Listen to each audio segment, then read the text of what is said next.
मानक आशुलिपि अभ्यास 4। माननीय सदस्यगण, हाल में उत्तर प्रदेश के राज्यपाल ने हिंदी के विकास के बारे में जो विचार प्रकट किए हैं वे अज्ञान के सूचक नहीं, एक धारणा के सूचक हैं जो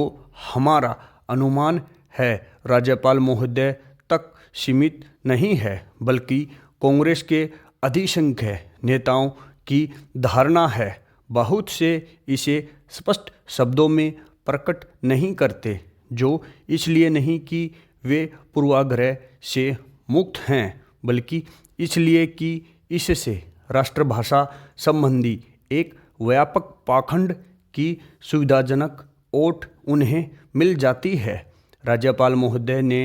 इस बात पर बहुत जोर दिया कि हिंदी का विकास अखिल भारतीय दृष्टि से ही होना चाहिए। सुनने में बात बड़ी अच्छी लगती है। यह बात और भी अच्छी है कि इस भाषा का विकास अखिल मानव जाति के कल्याण की दृष्टि से ही होना चाहिए, लेकिन जो लोग इस ढंग की बातें करते हैं वे न भाषा विकास के नियम समझते हैं, न किसी भाषा के विकास में कोई योगदान देते हैं। इस तरह के लोगों की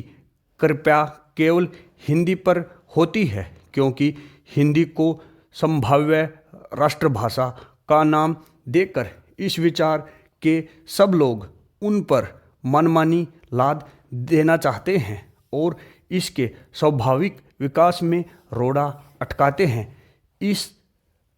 अखिल भारतीय दृष्टि से विरोधी नहीं है, बल्कि हमने सदा प्रादेशिक, सांप्रदायिक या किसी तरह की भी संकुचित मनोवृत्ति के विरुद्ध राष्ट्रीय दृष्टि और चिंतन का समर्थन किया है। लेकिन हमें यह बात दोहराना भी आवश्यक जान पड़ता है कि भारतीय भाषाओं में हिंदी ही सबसे अधिक और सबसे अधिक निष्ठापूर्वक अखिल भारतीय दृष्टि से सोचती रही है और अखिल भारतीय उत्तरदायित्व वहन करने के योग्य बनने का स्वतः